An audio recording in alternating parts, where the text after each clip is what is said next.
Hello అండి అందరికీ. రీసెంట్గా ఒక బిగ్ బ్రేకింగ్ న్యూస్. ఆ న్యూస్ ఏంటి అంటే, మనందరికీ తెలుసు ఈ సంవత్సరం నవంబర్లో క్వాడ్ సమ్మిట్ మన భారతదేశంలో జరగబోతోంది. మన భారతదేశమే ఈ సమ్మిట్కి ఆతిథ్యం ఇవ్వబోతూ ఉంది. మనందరికీ తెలుసు ఈ క్వాడ్ సమ్మిట్లో దేశాలు వచ్చేసి జపాన్, ఆస్ట్రేలియా, ఇండియా, అమెరికా.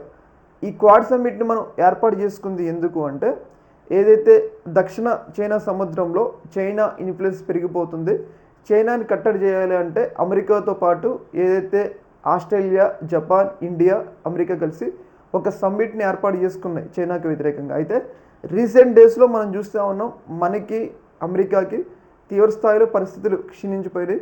మన దేశం మీద టారిఫ్లు వేయడంతో మనం పూర్తిగా అమెరికాకి వ్యతిరేకమైన నిర్ణయాలు తీసుకుంటూ ఉన్నాం. అయితే ఈ సందర్భంగా ఈ నిర్ణయాలు అనేవి మన భారతదేశానికి నచ్చట్లేదు, అలాగే మన తీరు అనేది అమెరికాకి నచ్చట్లేదు, అంటే డొనాల్డ్ ట్రంప్కి నచ్చట్లేదు. అయితే ఈ సందర్భంగా నవంబర్లో జరిగే క్వాడ్ సమ్మిట్కి డొనాల్డ్ ట్రంప్, అమెరికా అధ్యక్షుడు డొనాల్డ్ ట్రంప్ హాజరు కాకపోవచ్చు అని చెప్పేసి మనకైతే సమాచారం అయితే వస్తుంది. ఇది ఒక రకంగా అమెరికాకి నష్టం, ఎందుకంటే మనం ఏదైతే చైనాకి దగ్గర ఉన్నాం, దక్షిణ చైనా సముద్రానికి ఇండో పసిఫిక్లో మనం కీలక వ్యక్తిగా ఉన్నాం.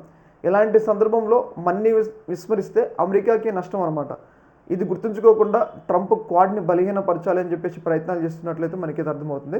ఏదేమైనా కానీ ఈ న్యూస్ అనేది పెద్ద సెన్సేషన్గా మారింది. ఎందుకంటే ఒకవేళ మనం లేకపోతే చైనాని కట్టడి చేయడం అనేది అమెరికాకి అత్యంత కష్టం అనమాట.